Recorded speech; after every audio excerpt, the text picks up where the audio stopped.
we go again. It's time for episode 10 of the Off the Rails podcast. Listeners, are you ready?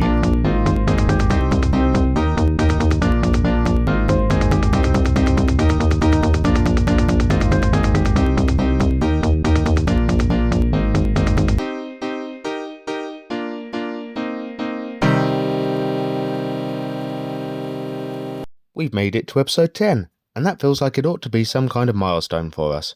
After all, we've been at this for 20 weeks now, what with this being a fortnightly podcast and all, and we've not tired of it yet. So I'd like to extend a thank you to everyone listening. I know my audience is small at the moment, but I do monitor the analytics, and who knows if I'd still be doing this if I weren't getting any listeners at all this whole time. So to those of you that have been tuning in, I thank you. But don't worry, I'm not going to get all soppy on you for the next half hour. There's still much we can be getting on with, like the rest of this episode, for example. And I'll begin with my usual plugs. You can find me, the offrailgamer, on YouTube, Twitch, Twitter, X, as it is now, TikTok, and of course right here on Spotify, Amazon Music, and Google Podcasts. I posted the links to all my other platforms and also to the best place to get in touch if you'd like to write into the show, offrailgamer@gmail.com. If you have anything you'd like to comment or ask, why not send me an email? If it's clean, I'll try to include it in a future podcast episode in our new segment, Listeners' Whispers, which will be coming up shortly. Please bear in mind, I am just a simple man with an enthusiasm for video games, so I may not have an answer to everything, and there is a slim chance that, on occasion, I may get things wrong. I do always try to correct myself if I realise I've made a horrendous error, like that time I muddled up my Dr. Zargle references. I must try to get over that. Anyway, I do tend to like to waffle a bit too much in these intros, so without further ado, let's press on to the first segment of the actual show, and I'll tell you what I've been playing recently.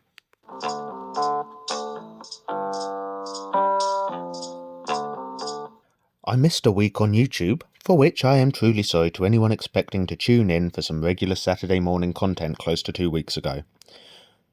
The Saturday just gone though, I hope to somewhat make amends by uploading an hour-long special VOD from a TikTok livestream where I'd cracked out the Evercade verses again after, I don't know how long it's been. For those of you who are unfamiliar with Evercade, Blaze Entertainment released their first handheld console back in 2020.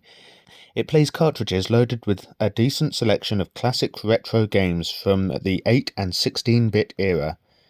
At the end of 2021, we then got the Evercade Versus, which is more of your kind of classic home console setup connecting to the TV by HDMI. If you'd like to see more about the system, you can go and watch my latest video on YouTube, or you can follow the link in the podcast description to one of the last episodes released by Game Void, a channel that I had previously co-hosted. And speaking of Game Void, we have recently reunited off-screen to start a new playthrough of Stardew Valley.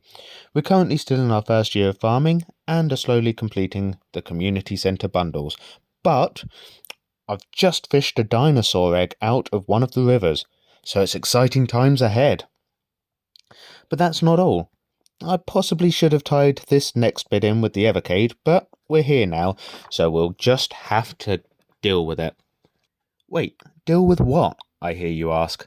Now don't worry, I'm speaking figuratively when I say that. Remember, I'm back in time, so there's no way for me to actually hear what you're saying now. Your now, that is, when I was recording this earlier in the week. Unless, of course, there is a way. But if there is, I don't know what it is or how to do it, so your thoughts are safe from me. Although, isn't that what someone would say? Analog Pocket. It's the Analog Pocket that I want to talk about next, and I have to say that I was really excited to finally get my hands on it, having put my order in more than a year ago. So what's the connection here with the Evercade? Well, out of the box, the Analog Pocket plays Game Boy Color, which I've had to say without a U, as it's a noun, and Game Boy Advance. You can also get cartridge adapters, allowing you to play Neo Geo Pocket, Atari Lynx, and Sega Game Gear. This handheld comes with a dock allowing you to play games on the big screen, and the developers have kept the FPGA open source, which allows for emulation too, though I wouldn't know anything about that sort of thing. I'm definitely going to give some more dedicated airtime to the Analog Pocket on the podcast at some point, so I won't say anything more now. Therefore, I think we can move on to the next part of the show.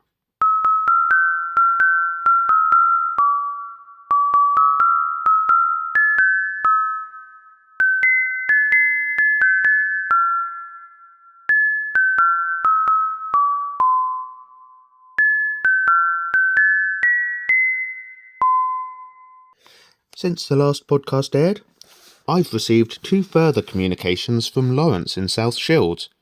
Or, of course, maybe not from South Shields. I don't actually know.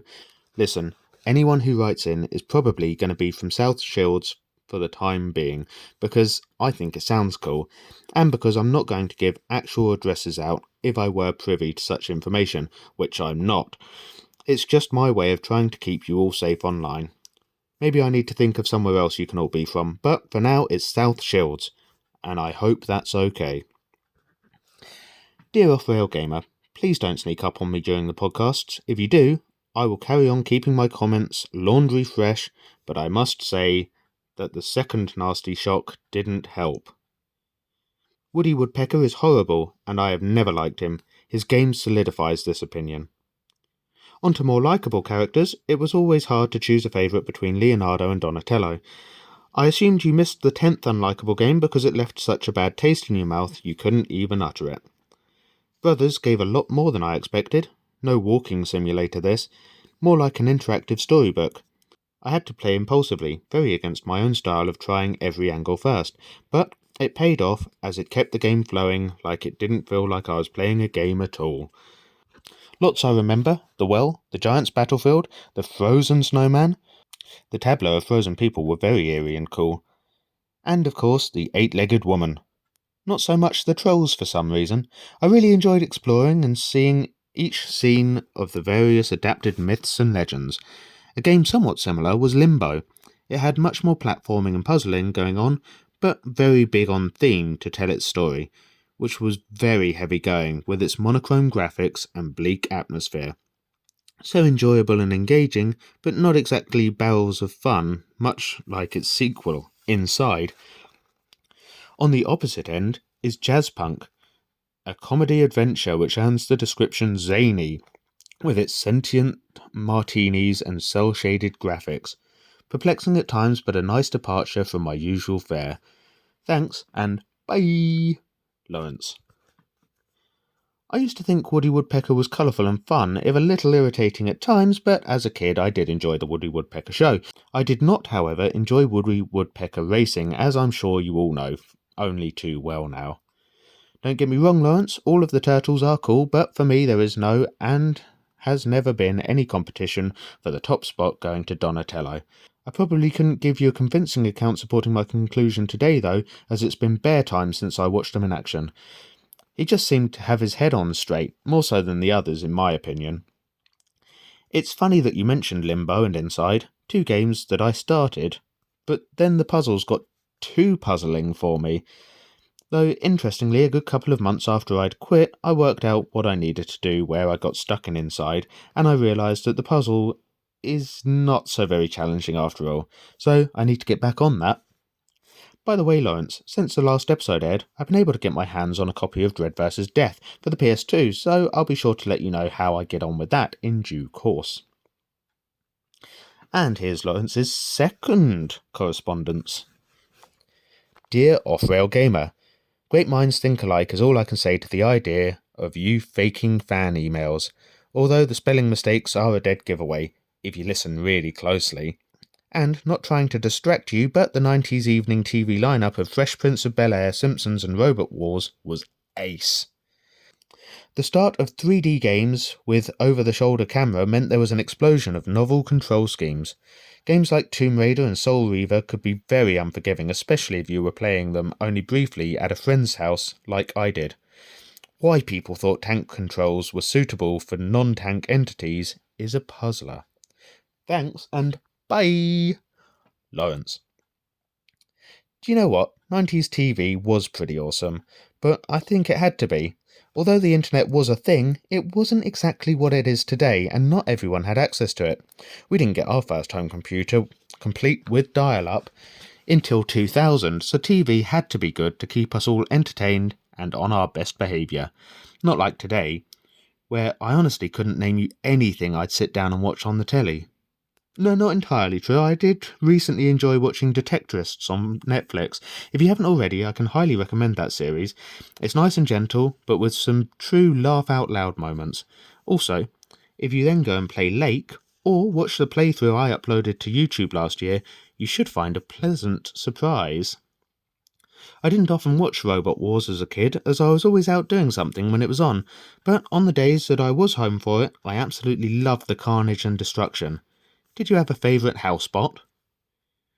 Looking back, tank controls are an absolute headache, and even though we didn't really know any better back in the day, it could still be infuriating trying to line Lara up for a jump, particularly if it was at an angle. As I said last time out, I only grew up with Tomb Raider 2, but since the last podcast I picked up 1, 3, The Last Revelation and Chronicles, completing my collection of PS1 Tomb Raider titles. Listen closely over the course of the next week, and you might hear me howling in agony as Lara puts a step wrong for the upteenth time in a row. Thanks again for writing in, Lawrence. I hope to continue making content that you can enjoy, and I look forward to getting your thoughts on other things that come up on the show too. Staying on old telly, do you remember Crossfire, the paintball show that was on, I think, Channel 4, early evening in the early mid-2000s? That always looked like good fun. Now, listeners, if you'd like to be like Lawrence and get your thoughts and opinions read out on the next podcast, you can write to me at offrailgamer@gmail.com and I'll include as many as I can. And now, it's time for some gaming news.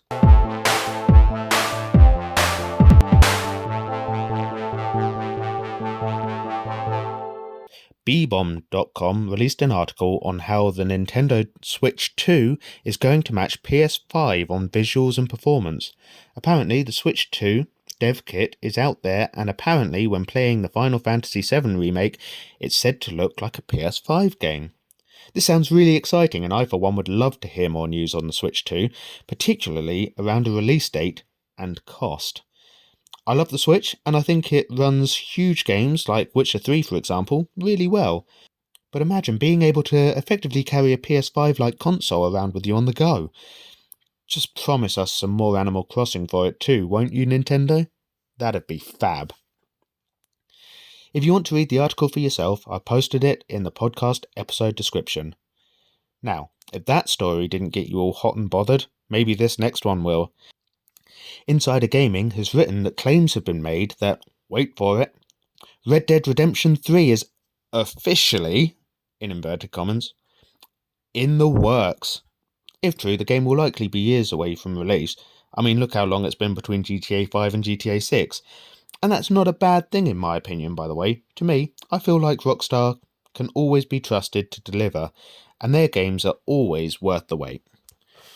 That won't stop this cowboy from starting to look forward to the game's announced trailer at some point in the not-too-soon future, though. I've popped a link to this article in the podcast episode description as well. And I feel like that's probably all of the gaming news I can handle for this week. 2 very exciting headlines that we'll just have to hope both carry some truth. Besides, what possible story could follow news of Switch 2 and Red Dead 3? I'm not lining anything up here. I genuinely can't think of anything that could grab our attention after all that. And so it is that with heads held high and smiles beaming on our faces, we come finally to the main course of the podcast.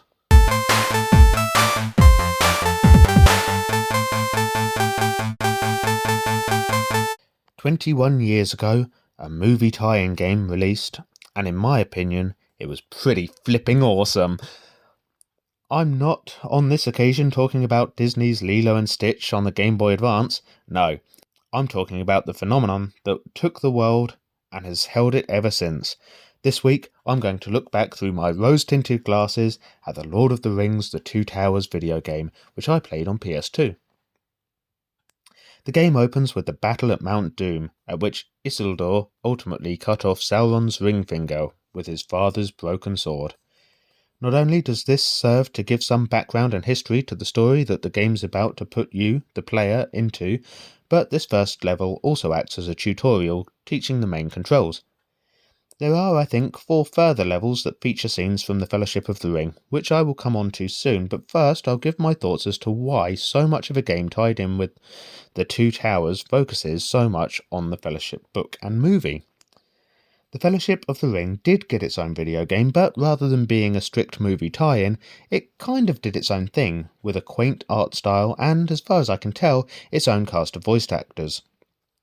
This game follows the plot of the first book fairly well until the party leaves Moria, at which point it goes a little rogue and ends with you fighting a dragon on the side of a mountain.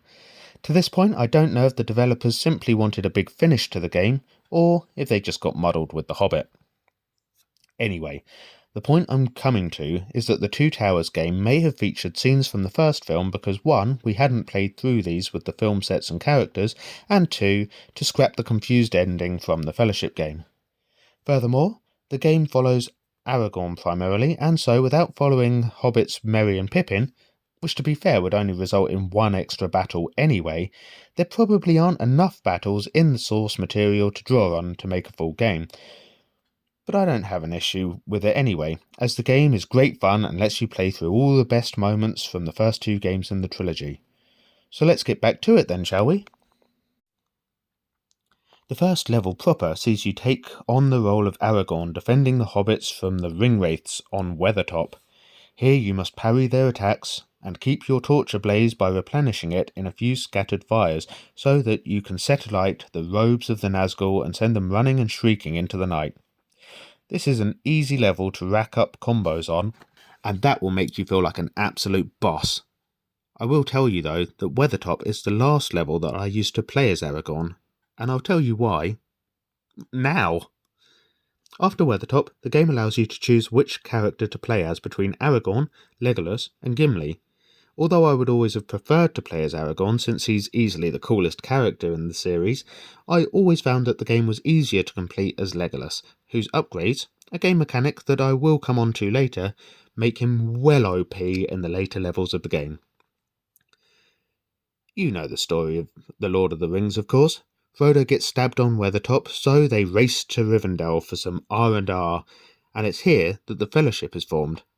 The party move out, but cannot pass over the mountain, so they must instead travel through the dwarven mines of Moria. Stop! We've come to the next level, on the doorstep to the mines.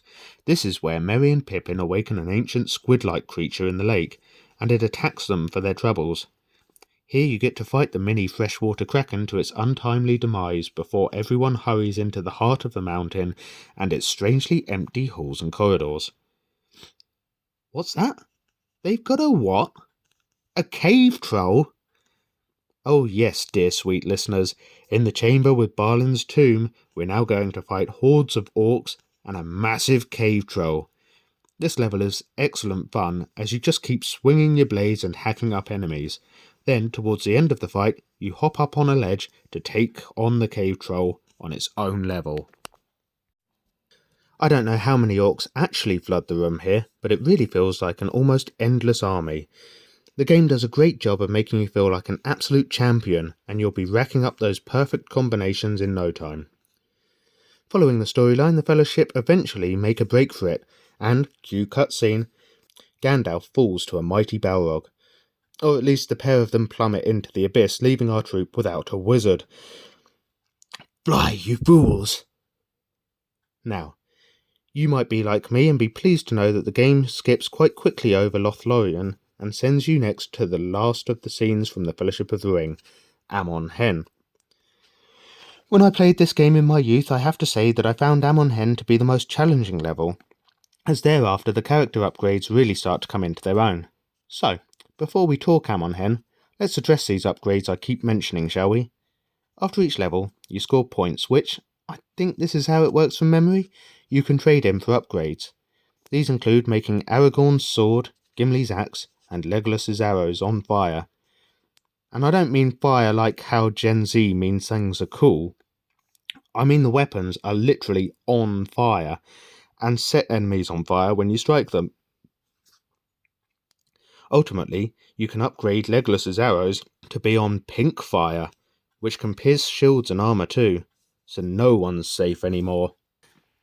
Amon Hen is the first level in which you face off against Saruman's Uruk-hai, and you must also race against the clock to try and reach Boromir before he meets his untimely demise.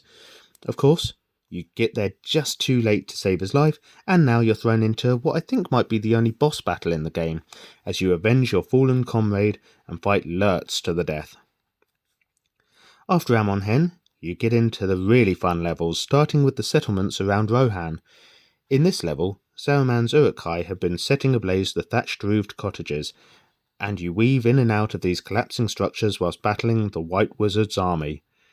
This is really exciting and excellently portrays the displacement of the inhabitants and the cruelty of the Uruk. Next, you get to battle over the plains of Rohan, where you even encounter wild riders.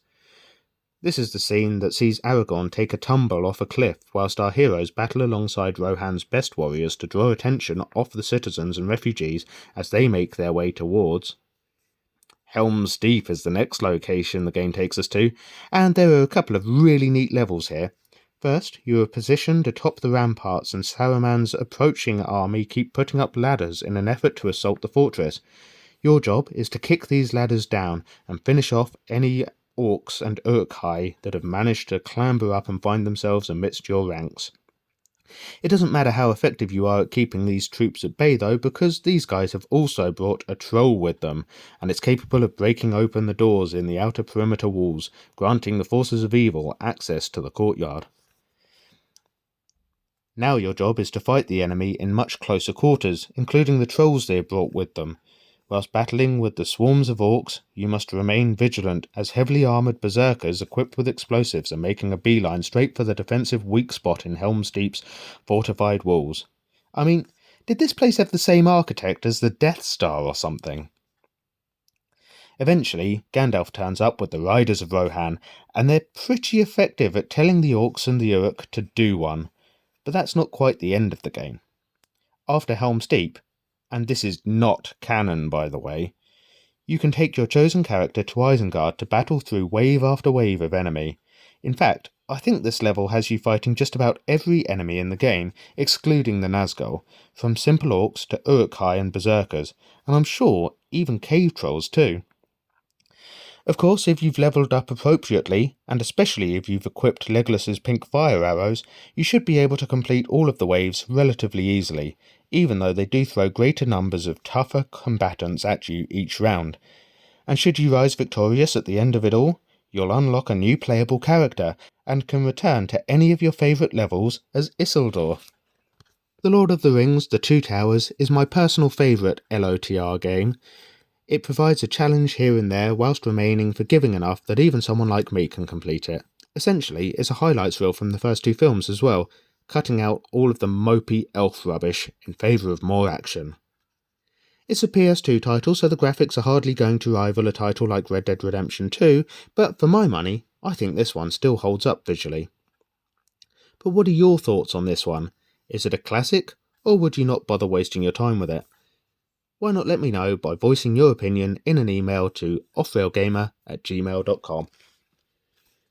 I've had a lovely time reminiscing on this title today, and I hope you've enjoyed it too.